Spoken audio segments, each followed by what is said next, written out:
Bismillahirrahmanirrahim.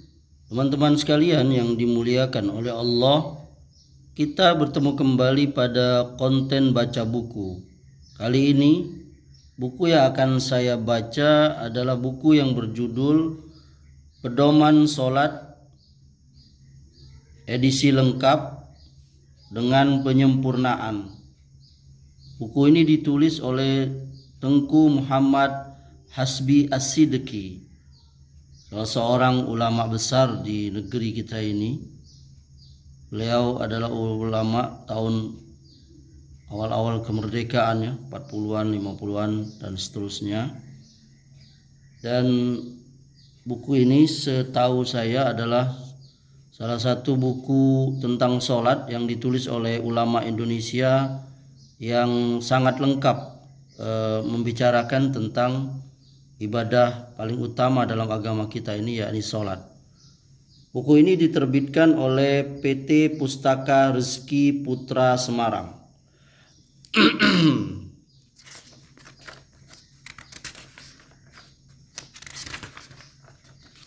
Dan buku yang saya miliki ini adalah cetakan ke-7, edisi hardcover Agustus 2007.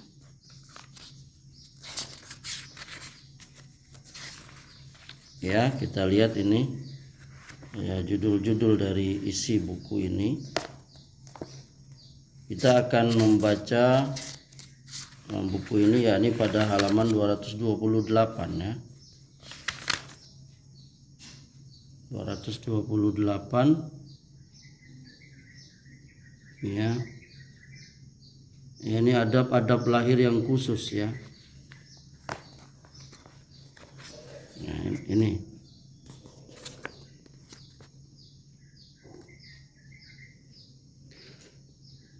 B. Adab takbiratul ihram dan mengangkat tangan dan meletakkan tangan. Apabila hendak bertakbiratul ihram, maka angkatlah kedua belah tangan kita ke daun telinga kita, sejajar tangan-tangan itu dengan bahu, dengan mengarahkan anak-anak jari kedua tangan ke kiblat serta mengembangkannya. Sesudah itu ucapkanlah takbiratul ihram, yaitu Allahu Akbar. Allah adalah terbesar dari segala yang besar, dengan mendomahkan ha Allahu dan menjazamkan yakni ra, yakni menjadi akbar. Mendomahkan sama dengan mendepankan barisnya, menjazamkan sama dengan mematikan barisnya. Setelah selesai ucapan takbir, turunkan tangan dengan perlahan-lahan dan kita letakkan di atas dada dengan menggenggam pergelangan tangan kiri dengan kelingking, jari manis, jari tengah, dan ibu jari tangan kanan, serta mengulurkan telunjuk tangan kanan atas tangan kiri itu.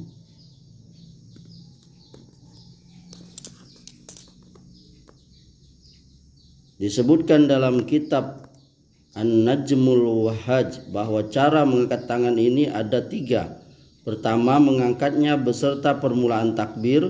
Kedua, mengangkatnya dengan tidak bertakbir. Sesudah kedua-dua tangan tetap, barulah bertakbir. Sesudah selesai bertakbir, barulah tangan diturunkan. Ketiga, mengangkat tangan beserta permulaan takbir dan selesai mengangkat tangan beserta selesai takbir. Sesudah selesai takbir, barulah tangan diturunkan. Pendapat yang ketiga ini dipegangi oleh Al-Hafiz Ibnu Hajar.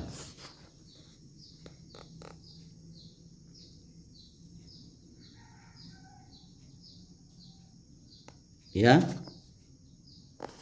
Diriwayatkan oleh Muslim dari Ibnu Umar radhiyallahu anhu, ujarnya, kana Rasulullah iza qama lis-salati rafa'a yadayhi summa kabbara. Adalah Rasulullah apabila telah berdiri untuk salat, beliau mengangkat kedua tangannya kemudian baru bertakbir. Sahih Muslim juz 1 halaman 145. Abu Dawud meriwayatkan juga hadis ini dengan sanad yang hasan, dan hadis ini telah disahihkan oleh Al-Baghawi dan telah dipilih oleh Al-Qadi Husain Al-Maghrabi. Lihat Subul Salam juz 1 halaman 222.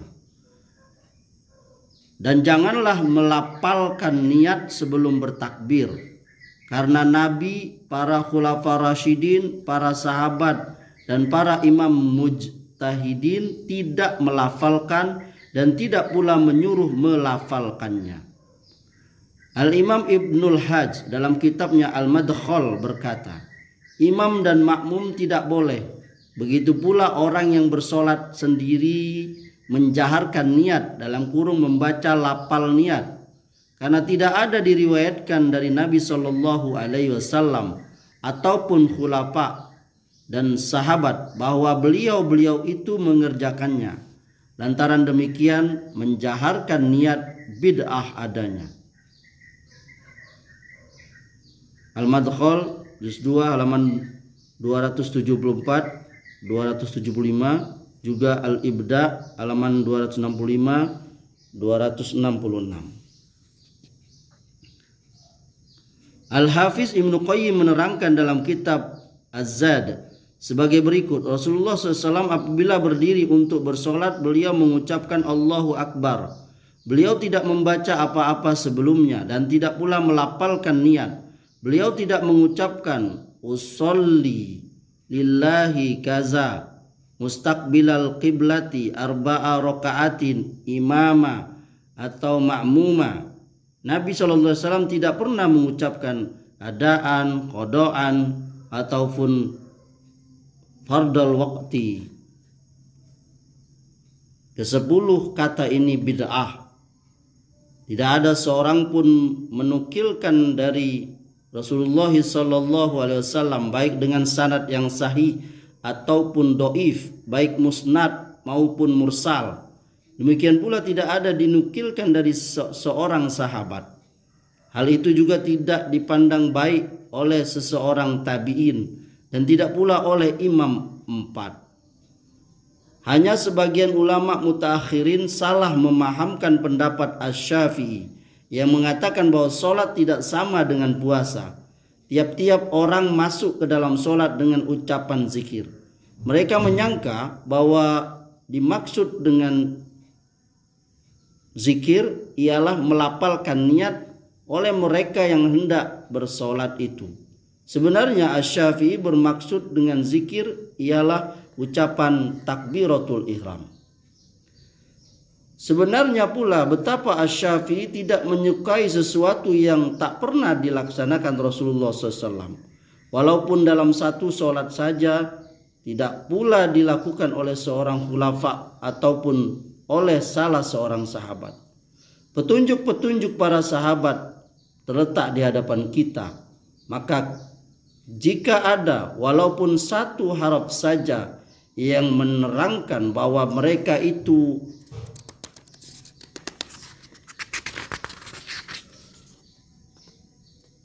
ada mengerjakannya, tentulah kami menerimanya dengan taslim dan ridho hati. Karena tidak ada petunjuk yang lebih sempurna daripada petunjuk mereka itu. Dan tidak ada sunnah dari selain yang mereka terima dari Rasulullah SAW. Di waktu hendak bertakbir, Nabi SAW hanya membaca Allahu Akbar. Zadul Ma'ad juz 1 halaman 50. Pengarang Al-Ibda dalam kurung Asy-Syaikh Ali Mahfuz berkata, yang lebih buruk lagi ialah mengulang-ulangi lafal niat hingga terkadang-kadang memakan satu rakaat solat dan mengganggu orang sekelilingnya.